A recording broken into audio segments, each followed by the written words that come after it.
Welcome back to the Pair Program. I'm your host, Tim Winkler, joined as my co-host, Sean Leahy. Sean, how's it going? Well, Tim, it's getting cold outside, which means I'm spending more time inside. And so I'm just going to go straight into my pair me up and jump the gun a little bit here. Okay. When winter comes around, or we're getting to fall now, like I said, I'm spending more time inside. And so I always have the tendency to redecorate. And so I've been throwing up some new art, as you can tell behind me. So my pair is hanging art and buying spackle from Home Depot, because you're going to get some holes from what your hangers that were errant and where you measured once and have to cut twice or whatever. And I'm definitely going to spend some time this weekend repairing some holes behind this beautiful art you see behind me. So there you go. When you're hanging art, you're going to be buying some spackle from Home Depot. Absolutely. Yeah. And you're doing it indoors, so it's perfect timing for it all. So that's what I say. Yeah. And again, kudos on the alignment. I think we had this conversation on a previous episode, but those are flawlessly hung. Laser levels. That's right. Cool. Well, I'm not going to give you my pairing just yet. I'm going to save it. But I appreciate you. I appreciate you going. I went out of order on that one. So yeah, that's on me. So I've got a random question for you. I don't know if you saw this. It's a little bit quirky, little sci-fi. Tom Brady cloned his family dog. Did you hear about this? Well, I did not hear about this. Yeah. He cloned. Colossal. Yeah. Colossal. Cloned his family dog that he had for years, and then wanted to make sure that his family would have the ability to kind of experience that dog. And so he cloned it. And I guess this was like 2024. So my question for you is, if you could clone one pet from your past, would you do it? All right. So the obvious leader there is my childhood dog, Windermere. That's right. Classic traditional dog name, Windermere. Would I clone him and bring him back, or not bring him back? I guess we're talking about a duplicate. That's right. I don't know. That's something I'm going to have to noodle on. I can tell you an animal that I would not clone, which is I have an ex-girlfriend I was living with, and she had a cat, and that cat and I got along very poorly. So, no ill wishes on that cat, just in case, the cat's listening, but probably wouldn't want two of those running around.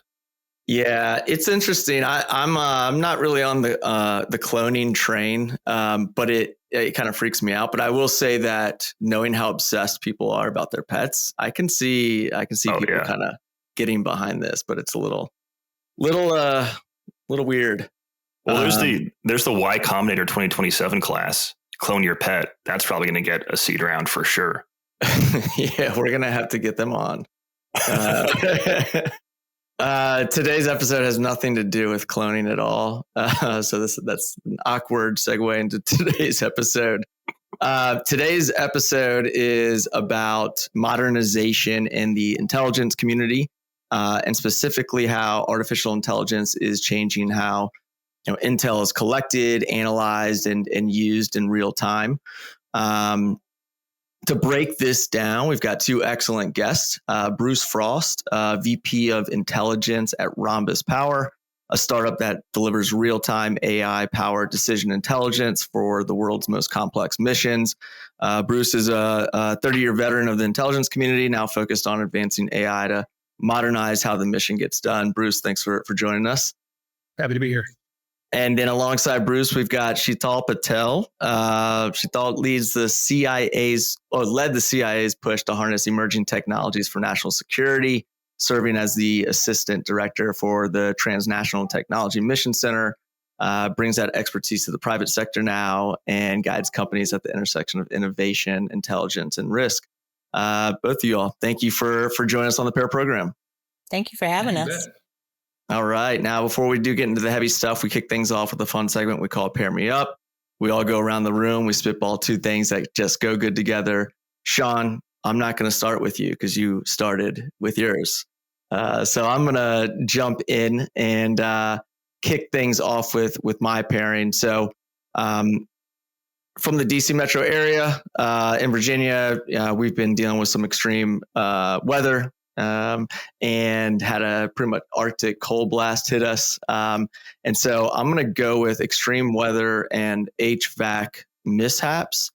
So at the time of this recording, yes, we had temperatures go from it felt like 70 degrees out this weekend, down to basically the low 20s, mid 20s last night. And so, of course, the timing of this is ideal. My HVAC kind of woke up, it was 56 degrees in my house. And I'm sitting here trying to phone call different contractors to come out, help troubleshoot this. And we got it fixed fairly quickly, but this isn't the first time this has happened. It's happened in the past couple of years where you have the extreme heat spikes and then the ACs just kind of conking out. So I think I'm just permanently cursed when it comes to extreme weather spikes and then HVAC mishaps. So that's my pairing. Just fortunate we got it fixed because we woke up and we were just chilled to the bone this morning. Tim, I'm sensing a theme here, right? Between your HVAC mishaps and some of my, interior decorating mishaps. And I know we've been collecting hypothetical sponsors on the past couple episodes of the Pair program. So Home Depot, Lowe's, if you guys want to come in here with a sponsorship, I think we're all about it on the Pair. Just hit us up, but we could definitely probably work something out there. Yeah, big home renovation guys here. So whatever you need, we could get your project done. Awesome. Let's pass it over to our guest, Bruce. What kind of pairing did you bring to the conversation? So I'll tell you, my favorite pairing, at least right now, is coffee, because my son runs a coffee business, and cycling.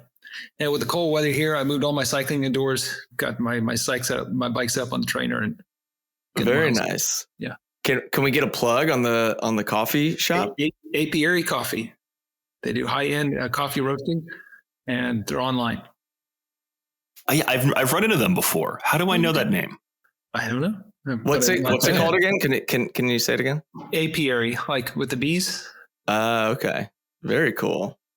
So I hope you get a family kind of discount too when you go in there. That's great. Awesome. Yeah. Well, the coffee, a hot coffee and a bike right now sounds like it's almost necessary. Well, with all the travel I do, it's the only way I survive. Well, I'm excited to get into some of that on the main discussion. And then Sheetal, your intro on your pairing. Oh, so this will not be a surprise to Bruce, but it would be wine and cheese. Very good. Red wine. What kind of wine? Red. Cabernet Sauvignon. Okay. Nice cab. And any specific cheese you want to shout out? Ooh, let's see. Gouda, cheddar, anything but blue cheese.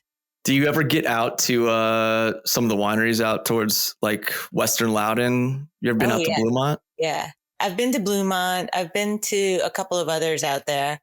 And then there's an Echelon wine bar where a friend of mine teaches. Yeah. Phenomenal. That's great. Yeah, I feel like it's almost a requirement if you're going to go to a winery or something. You got to get some level of a charcuterie, some sort of a cheese with that wine. Absolutely. Good stuff. Yeah, great pairings all around. Let's jump into the heart of the discussion. So I want to kick things off and kind of start at the core. Bruce, from your vantage point at Rhombus, what's the kind of fundamental problem that you're solving for in the intelligence community today? I've always heard, my entire career, I heard that open source was the fundamental source of intelligence we should always be looking to first. And there's a lot of reasons behind that. One is it's ubiquitous. But the challenge always has been you have hundreds of languages, foreign languages, you have petabytes of data. How do you actually access that in a way that's usable and useful for intelligence analysts in their work? And I think what we've seen in the last decade or so is the ability to access that data and then using machine learning models to make sense of it. So what we're doing is providing really it's a global intelligence platform to our partners and clients around the world so they can see what's happening around the globe and then use that to direct their own collection as needed. But it's a baseline assessment that we provide that I find is rock solid. It's really good analysis that we're producing based on this global look that we have, all based on the open source. So fundamentally, it's for many of our partners, we're giving them a global look that they don't have otherwise. Wow. I want to talk deeper about the product and, a little bit on how that global look comes together. But I'll pass it over to you, Sheetal. What was your perspective kind of inside the IC? What kind of gaps stood out to you the most between like the tools that you had and you felt like what was needed? So I think what Bruce was talking about on the open source side, right, and just the explosion of data and being able to make sense of the data as a country, and when we're not the only ones around the world, but I think we collect so much data and sometimes we don't know what's in the data. And really getting a handle on what we already have and what we know was absolutely critical. And Bruce and I had talked about this when he was inside. We talked about it when he left. I talked about it with others. I think everybody understands this is a huge problem. And this is where AI can really help with the large language models. Yeah. When did you first kind of start to see the like AI's potential on what was possible? I would say everybody knew the potential. I think it was the explosion of the models, really, and what you could tangibly see when people were showing you, here's what we can do with it, and making it a lot easier to use. Because ultimately the user has to be able to understand it and be able to interrogate it. And so, Bruce, obviously, being on the inside for so many years, coming into the industry side, what were some of those things that stood out with Rhombus that made this like the right place for you and kind of like being able to solve that mission for the agency? Well, when I retired, I knew I wanted to go to work for a small company that was working in the intel space, or at least in the national security space, and see if I could help them become a big company. It's been a lot of fun. The ability to pivot so quickly, to innovate as fast as we do. We work with partners, we identify really hard questions, and relatively quickly, sometimes within days, we can provide them very, very solid answers. That's what I really enjoy. The speed at which we can operate in the private sector, the focus that we have on the mission that we need to get done has been a lot of fun. Can you go a little bit deeper into, how Rhombus's Gen AI product, does some of this in practice? I think you kind of alluded to the global view, but if you can go a little bit deeper, that'd be great. Well, I'll give you some examples of things that we've done as a company. In 2018, 2019, we were asked by DIU and I think NATO Special Operations if we could build a model to predict Taliban attacks at the provincial and district capital level in Afghanistan. At the time, of course, the entire community was getting smaller, but the intelligence requirement didn't get any smaller. So they needed every advantage they could get. And Dr. Roy, who's the CEO and founder of the company, will tell you, he said at the time, there's no way. You can't build a model like that. There's not enough data. There's not enough signal that you can pull from that to make a model that would be successful. But he learned, and the company learned, working with experts on the ground who really understood the Taliban, that you could. And we were actually quite successful. We were over 70% success in predicting those attacks, which allowed the U.S. and partners to focus their intelligence collection on those areas where there was the highest probability of an attack happening. That ability to take an open source platform and lead directly to intelligence collection that's going to save the warfighter's life to me is phenomenal. And that is something that even 10 years ago, I don't think we could have done. That's, as Sheetal talked about, how rapidly things have evolved, that ability to get after some of these hard problems. Another example that we did, it was around the same time frame, we built a model to map out the fentanyl trafficking networks using open source data, using dark web data, and really successful model. And using AI not only to map it out at a level I've never seen that before, but then use what is the probability that of a node, an individual, is actually tied to narcotics trafficking. And AI was great at that. Again, allows law enforcement then to focus their attention on those key players. Sifting through tens of millions of data points instantly. So you can really get after some very hard problems and produce results that the IC and the law enforcement can use immediately. And that, to me, I think I love about this company is that you join the IC because of the mission. You want to support the mission. You can still do that in the private sector, just in a different way. And you can drive innovation that feeds right back into the IC. And that's what I've enjoyed. Sean, I'll let you take lead because I know you got to. Yeah. So already I think we're getting to some interesting territory here in terms of, user needs with AI for OSINT analysis or analysis of any kind of intelligence.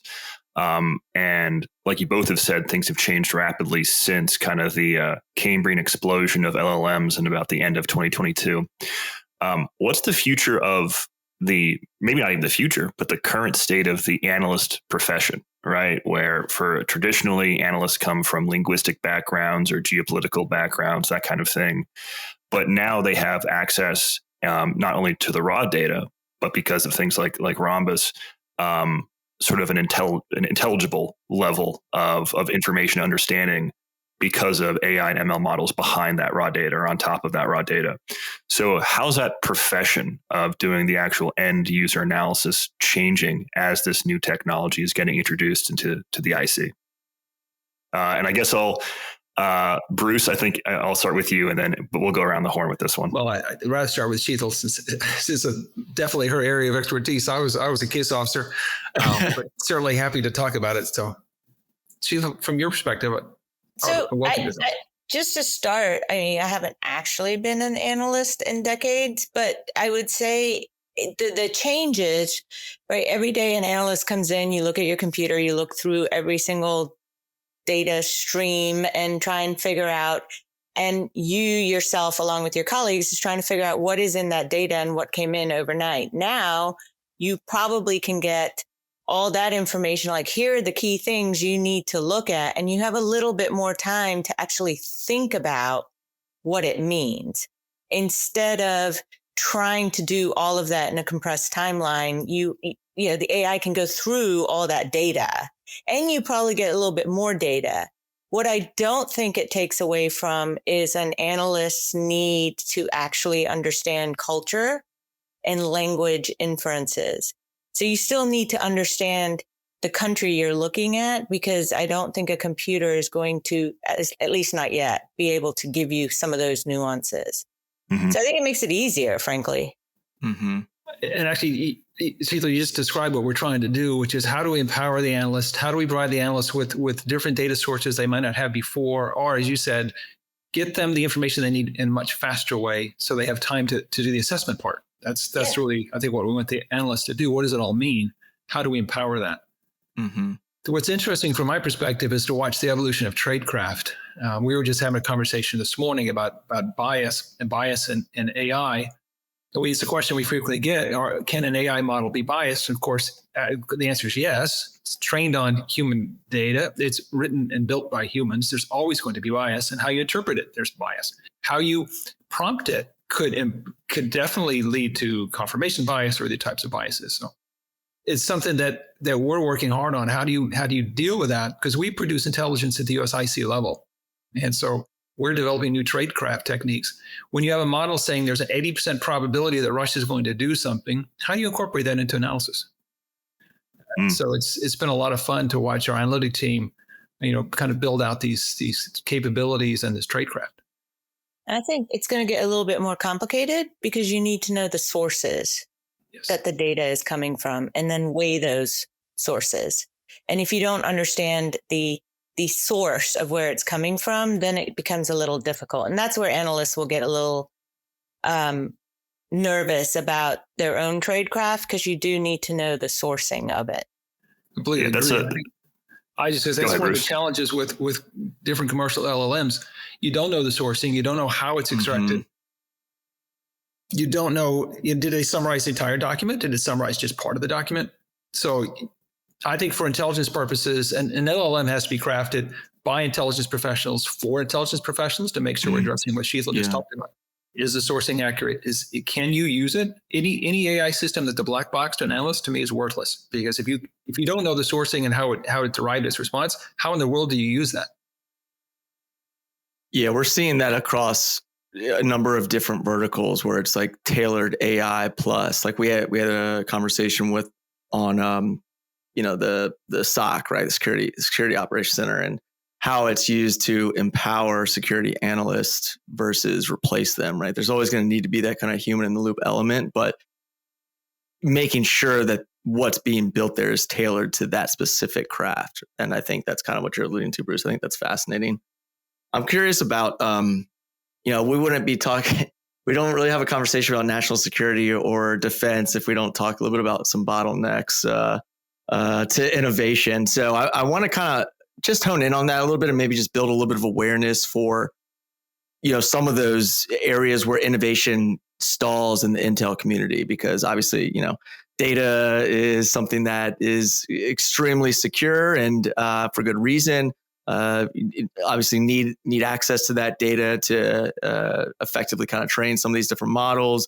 But let's hear it from the inside. What were some of the things, Sheetal, that you saw were slowing adoption? Anything, policy, people, process, you name it. It's a lot of it is actually it's cultural. Some of it is cultural. Some of it is procedural, and just the bureaucratic nature of government procurement. And if you look at it, there are attempts to change a lot of this now. I think DoD is trying to figure out a way to do rapid acquisitions, but these small companies, if they don't have an in, or even if they have an in, if you don't understand the contracting vehicles or the way to go about doing it, if you don't have a partner that might already be accredited inside, it's all about partnering and a really good story about how you're addressing mission. Because you can get stuck. I mean, a lot of people say pilots are not the way to go, but I do think sometimes pilots are the way to go if you're trying to prove a concept. Mm-hmm. Because scaling immediately is not something that people are very comfortable with. Yeah. Bruce, let's hear your side from the industry. What's the hardest part about introducing some of this new tech into the IC? I found there's buy-in pretty quickly when we get to sit down with partners and say, okay, let's look at your problem set. Let me show you how we can answer some of the intelligence questions that you have, with our products. So there's enthusiasm, but then you run into what Sheetal talked about, which is the bureaucratic process of contracting. And it's just a reality. And I agree, there are efforts underway to speed it up, and some partners are better at it than others. We're not a startup anymore, but I know early days that really makes a difference for a small company. If it takes a long time to get you on a contract, for our company, DIU was a fantastic partner. Really helped to get the company established to the point where we are now. So it's just a question of, I agree with Sheetal, having those partnerships, having someone in the company who understands the contracting process. If once you've been in the business for a while, and we've been around for 14 years now, you learn how to do it. But when you're an early stage company, it's all a mystery. So how do you succeed? And you succeed by partnering with folks who know what they're doing. Yeah, Sheetal, you stood up a mission center, focused on emerging tech. With Bruce, hey, perfect pairing here. Can you talk a little bit about that, like what you learned in that process, and maybe you can even pull a little bit more on that thread around going from prototype to production in national security environments, because a lot of the listeners on this show are early stage founders, a lot of them dual use, trying to figure out that commercial application transitioning into these more regulated national security environments. Can you talk a little bit about some of those things that you've seen that were effective in going from prototype to production? Sure, I can talk about it. I mean, one of the things about our mission center is we weren't actually bringing technology into the building. We were trying to understand the ecosystem of the technologies and figure out who was doing what in those tech spaces.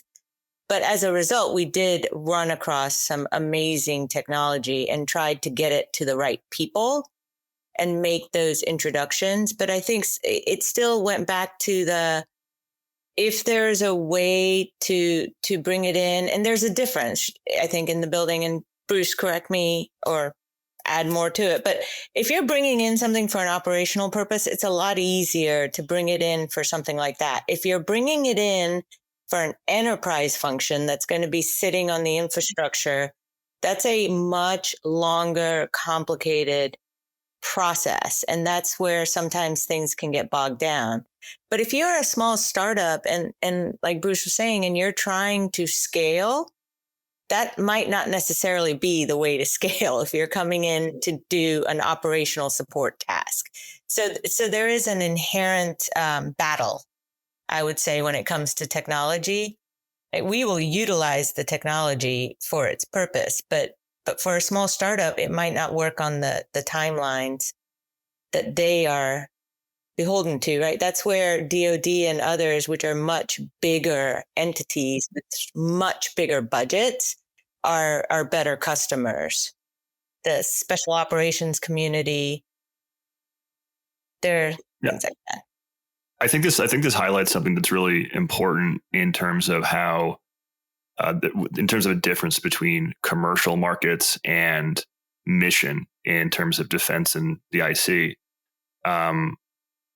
If you don't have a really firm mission purpose in mind, if you're a new technology company, you don't really have a deep understanding of what a customer's mission might be. It's really hard to get the time in front of them, and frankly, to build the trust for them to be interested in your technology. If you're selling them what's sometimes artfully termed the art of the possible, all of these things you could do with this piece of technology, you'll get some meetings, you'll get motivated people listening to you. But if there's not like a so what at the end of that, where it says, this is how I can really affect your mission in a positive way, it's hard to get that traction. But that can be in contrast to the approach to commercial markets, right? Commercial markets, you want to find a pain point with a customer, but they can also be interested in that art of the possible and things that I could do if I were to adopt this technology. And I've seen that sometimes is a stumbling block for pure commercial firms with no background in the IC, trying to work with IC partners, because it's almost a different language in how you present to folks. And so I'm wondering, again, question for everybody, but I'm wondering, Sheetal, if you've seen folks who've wanted to do work within the IC, but who don't quite grasp that mission concept, and so they flounder a little bit. Is that something you've seen before? Yeah, we've seen it in a couple of instances, but I will also say there are people who actually address a mission need, but it's still hard, right? Because if you don't have a product to show, it's hard to get an organization to say, okay, I will invest in this with this idea that you have this product coming.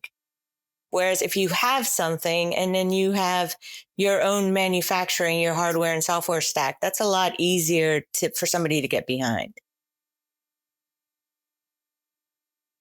Yeah, Bruce, I wonder if you have any additional kind of insight there, again, because you've served both of these worlds inside and outside of the building.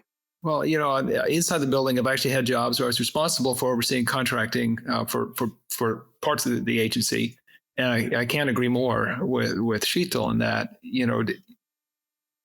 you have to come in there with, hey, I understand your problem set. Here's a solution. We have a product, or at least we're close to a product, close enough that you can have confidence in us that we will deliver, to get that attention, because people in the IC are trying to solve hard problems every day. And if it's the right solution, they'll take it. And they don't often have the time to say, hey, let's do a pilot over time where you develop this out. And that can be hard for a small company, especially if they don't have experience in this space. You're not exactly sure what problem you're trying to solve, but you have a really, really fantastic technology that you developed. So it's trying to understand what is the problem that the client has. And if you're outside the IC, that can be hard.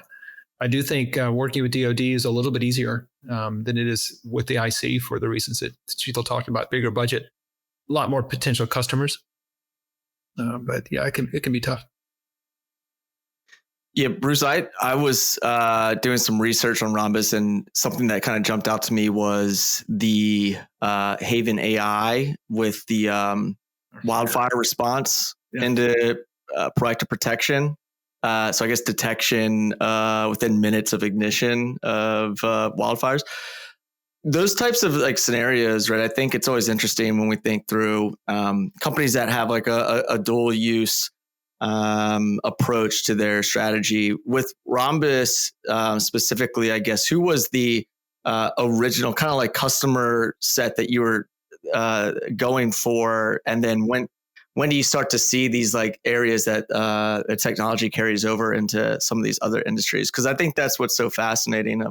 We see it a lot in like law enforcement with like counter UAS technologies and stuff like that. But maybe just talk a little bit about that origin story, and then how you've kind of seen your technology evolve into these other areas. Yeah, it's a fascinating story. In 2011, when the Fukushima Daiichi disaster happened, when the need to clean up the plutonium from the nuclear reactor that was hit by the tsunami in Japan happened, Dr. Anshul Roy, who's our CEO and founder, invented a neutron detector. He's got a PhD in chemical engineering from Michigan. He got a patent in Japan, won a contract to do the cleanup. He hired Dr. Sarah Cowan, our senior VP for Ops and Product. She has a material science PhD, and she built these. So he invented them, she built them. Really successful contract in Japan to do the plutonium cleanup. Literally, just by luck, DIUX opened up right next door to the company in California. And Anshu, CEO, and knocked on their door and said hi. That started 10 years of work in the IC and military space, taking the machine learning tools they developed to extract data from the neutron detectors, applying them to hard problems that the IC was trying to solve, whether it's fentanyl trafficking or terrorist attacks, and then the constant evolution. But we have another side of the business as well, where we actually help the Air Force use AI for budgeting purposes, for logistics purposes. So, we have a breadth of things we cover, from budget and logistics to intelligence and predictive analytics, and it just it'll evolve over time. You'll get to know a customer or a partner and say, these are your problem sets. Well, let's see how we can get after it. And maybe the problem isn't intelligence, maybe it's logistics. Well, let's try to get after that. So that's kind of how the company has evolved over time. Yes, I love hearing those types of stories, because it's those use cases, it's almost like just creatively think through of like how that technology applies to this problem set, and you can quickly see it. You referenced DIU.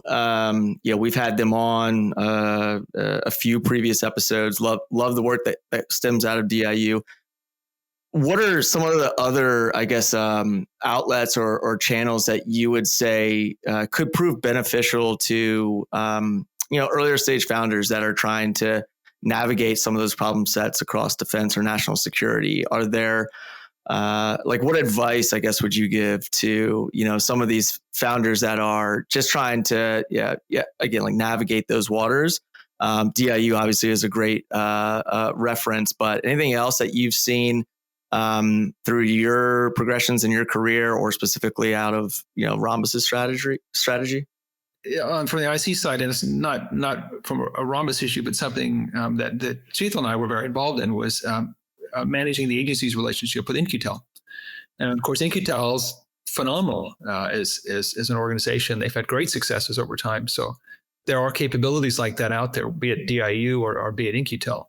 But beyond that, it really comes down to what do you always need to be successful? Your network. How do you network? How do you develop the expertise that you need to understand what the problem set is? How do you get in front of people to give them an opportunity to see your products and solutions? You can go the traditional route of responding to RFIs, and that can be successful. But for a small company, that can be quite hard because there's real expertise in writing a successful response to that. So I think networking is probably more important, and understanding what you don't know and going out and getting the talent to help you answer those questions. Yeah. Anything that you wanted to add on top of that, Sheetal?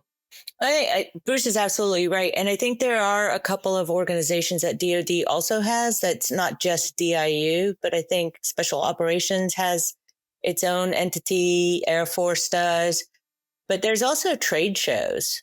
That's where people go and look for a lot of the emerging technologies and what is out there and what's ready to be seen. I think some of it is just, as Bruce is saying, networking and finding those people that can be your champion. I want to make sure that we also just kind of get a little bit of a picture of Rhombus, because maybe just some of the quick hits around the company in terms of size, funding and, where's the company headquartered? Where are you all kind of positioned around the globe? So we're about 200 people. We're a bootstrap company. We have no external investment. Andrew took the revenue from our initial contract and has just built on top of that. Gives us a lot of freedom and flexibility, which I really appreciate, to pursue some of these really hard problems that takes us a while to develop an answer to. We're headquartered in Palo Alto, but we have a large office in DC to support our work with the Pentagon and the IC. We have an office in Japan. We have an office in India as part of our growing global program.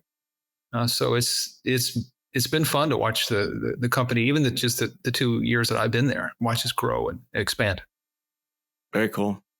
And then I have to ask Sheetal, so somebody that spent, close to 30 years, within the IC, that I'm always curious, this is kind of like the recruiter in me as well, but the background or the transition into the private sector, what are some of those things that go through your mind in terms of, knowing what you want or what you don't want when making that transition? Because it's, you've been in an environment for so long. I'm always curious on, what led you down the path of, consulting and, also getting involved in venture. So I will say that when you're retiring and you feel like you have done everything you could do in your organization, it's a little liberating when you're trying to figure out what to do next. Because, it's more of the working through the network, talking to everybody who has actually gone ahead of you, and their advice was really consistent. Like, figure out what you want to do. Do you want a full-time job, or do you want to do a portfolio of different things? How do you want to move? Do you not want to move? How do you want to give back? Do you want to be involved in the same kind of work, or do you want to do different things? So for me, it was pretty easy. I wanted to do a portfolio hodgepodge, or a bunch of side hustles, as I call it. I'm not ready to do full time. But the other thing was, how can I take what I had learned and help in the commercial space without doing a full-time job? So it is an interesting transition, but it is also very different if you're coming out as a retiree versus somebody who is separating because they already know what they want to do in some cases, and they launch ahead, and then in a couple of years they change jobs. But I will say our network is pretty good. Nobody says no to a conversation. Yeah. So let me piggyback off that, Sheetal, with asking that question at the beginning as opposed to the end. So in terms of a career, if you're a technologist in the commercial world, there's kind of a few different established pathways for what a career looks like. You can be very hands-on as an engineer. You can go into product management. You can go into general leadership, investment, what have you. In federal service, I think it's actually still way less defined about what a good career in technology inside of the IC, let's say, looks like, because people think of the IC, and let's be honest, they think about James Bond and then other things like that at first, maybe if they're younger. If I'm a computer science major coming out of a university and I have this urge for service, but I don't know exactly how to plug in, what's the beginning or even up to a mid-range, middle of a career look like for someone who wants to do technology, but in that service orientation, say within the IC? So in the IC, I will speak to CIA. I don't know how they come in DIA, but at CIA, if you're coming in your first several years, regardless of which of the 5 directorates you're coming in, you're going to be training. You're going to be learning the tradecraft of your directorate. You're going to be learning the expertise you need to work at CIA.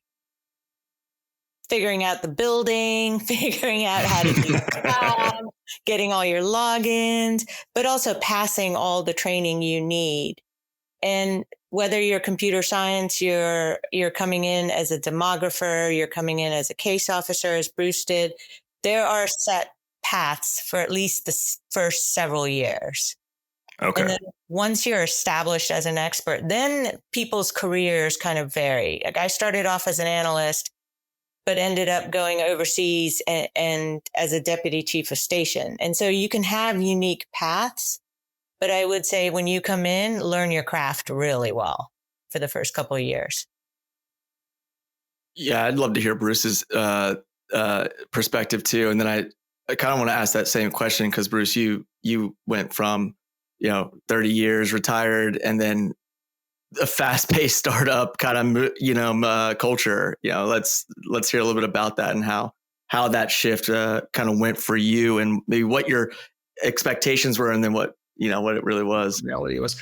So Sheetal talked about, when we stood up T2MC, we got to meet so many companies doing really remarkable things. And I found that very exciting. I mean, back many, many decades ago, before I joined the government, I was a math teacher. So I've always been interested in mathematics and science. And I saw what companies were doing. And I was like, I want to be part of that. So as Sheetal said, when you retire, you have to make a decision. What do you want to do? Well, I knew what I wanted to do. I wanted to work for a small company in the national security space, hopefully one using AI, because I just find it personally interesting. And I was very fortunate to find Rhombus and come on board with them not long after I retired, which it was exactly what I wanted to do, and then help build out our intelligence program. And it's been a lot of fun. It's been hard. I can tell you, without a doubt, the hours that I work surpass most, not my entire career. There are parts of my career inside the government I worked a lot more hours, but on the whole, it is. But that's to be expected. You're growing a company, and there's a lot to be done there. But it's a very supportive group, and the work is fun. It's exactly what I was hoping for when I retired. Yeah. That's great that you're able to kind of get those two different perspectives. And that's why I was excited to have you on the show because, we oftentimes will have, those folks that come from, years in service and then, maybe they start a military tech startup or what have you. And it's always intriguing to kind of catch, what it was like making that transition and kind of building a little bit more of that for our audience. I think we can kind of put a bow on the main discussion and transition us into the final segment here, which is just a fun rapid fire Q&A segment. We call it the 5-second scramble. Just quick answers, gut answers. Try to keep it within 5 seconds. Sean, maybe you lead us off with Sheetal, and then I'll finish with Bruce. Yeah, absolutely. All right, Sheila, you ready? Again, it's quick answers. All right. And Jeopardy. Do we get the Jeopardy? Yeah. Oh man, I can tee that up. Let me see if I can. We don't have the buzzer ready, but maybe for future episodes. I'm surprised no one's ever come up with that idea before. I'll get a sound bite for the next one. Yeah. And usually how I do these, my style of doing these, Sheetal, is they start off a little bit maybe more trickier, but get easier as we progress through. But don't worry, nothing's going to be cataclysmic here. We were just talking about your transition from the IC into commercial. What would be the single biggest adjustment you think you've had to make with that within that transition? Learning the private sector in a way I had to learn it before. Awesome. Very different. Now, as part of that transition too, there's different cultural kind of artifacts. What's one part of the culture at CIA that you wanted to maintain and preserve as you transition, into commercial? The mission focus, that's a common one we hear. National security, yeah. Yeah, super common one, and that's I'm always happy when our guests say that. All right, so what's the best leadership advice you've ever received? Don't take yourself too seriously. Classic. What's the most surprising skill that you've had to learn in your career? Ooh.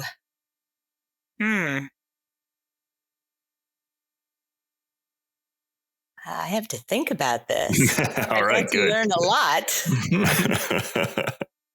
Is there any skill that stands out as odd that you weren't anticipating that you would need to learn, or anything that turned into a big deal that when you first learned it, maybe you thought, oh, I'll never really use this, something like that? I would say probably some of my training that I got before going overseas into war zones.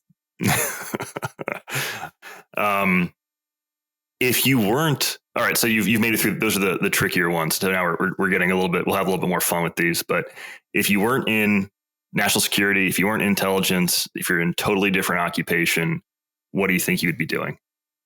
Probably a kindergarten teacher. Really? Yeah. 5-year-olds just make me smile. I think they'd be a lot of fun.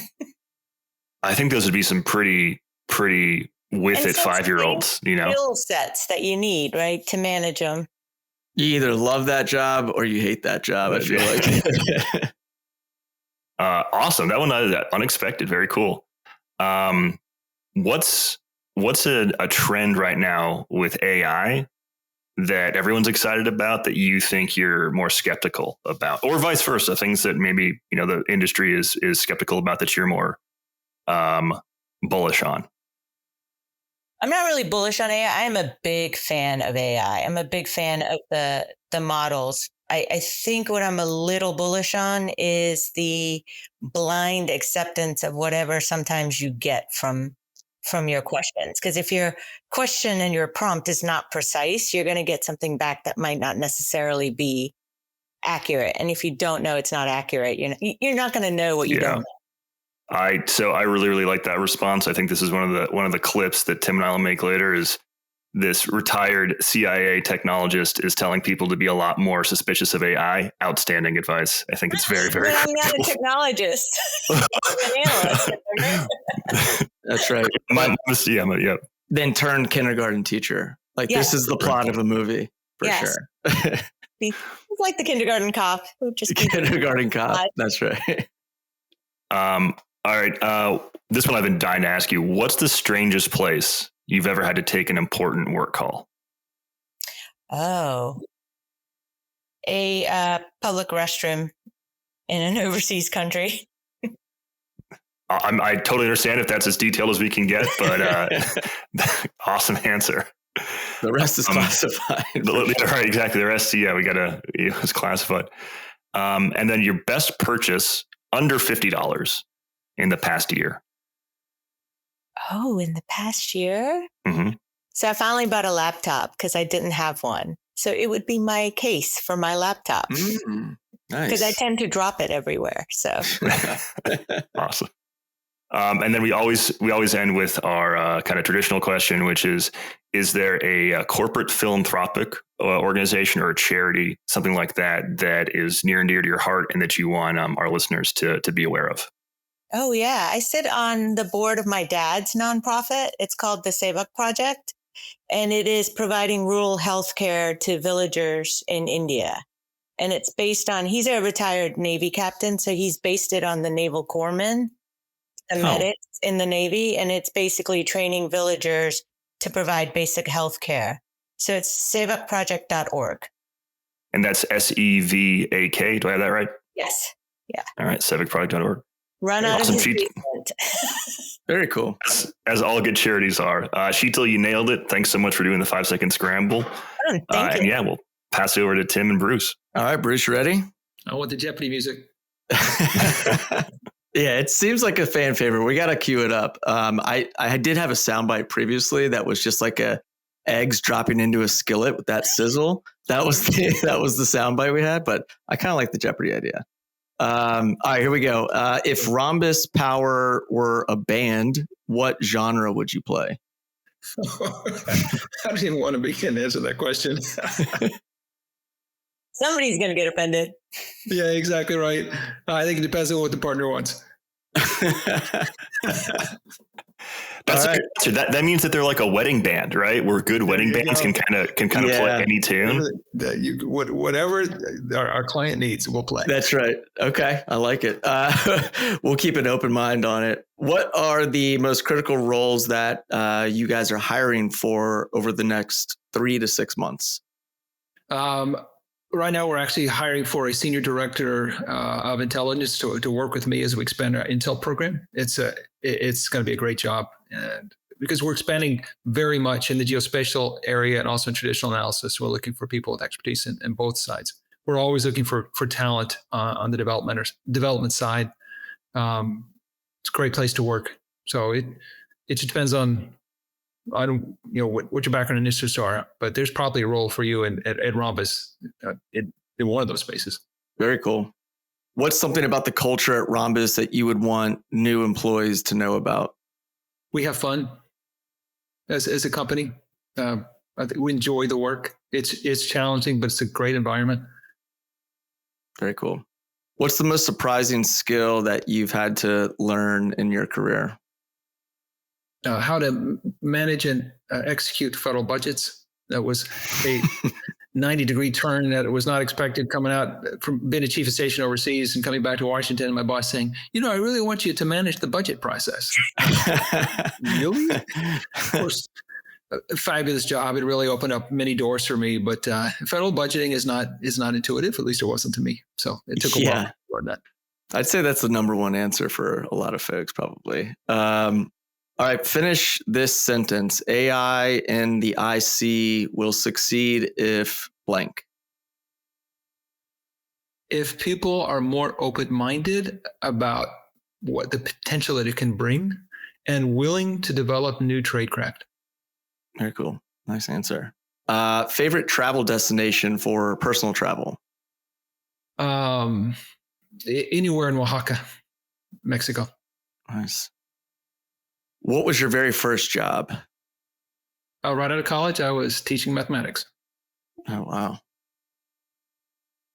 Very different from I worked at Domino's. So.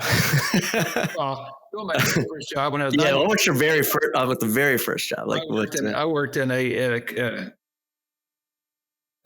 stand at the baseball park selling hot dogs and popcorn, things like that. So I worked in the farm industry in Kentucky. I've done a whole lot of different things. Very cool. So, if you had to teach a master class on something that has nothing to do with your job, what would it be?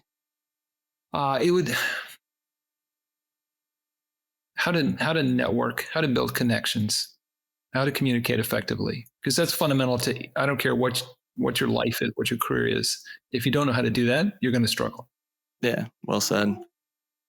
Favorite CIA or Secret Service related movie? Slow Horses. It's not a movie, but oh my God, that's amazing. Yes. Love that show. Because it doesn't take itself seriously. Well, and then last one, what's a charity or corporate philanthropy that's near and dear to you? So my sister worked for the Red Cross for many years. So I've always been a huge fan of the Red Cross.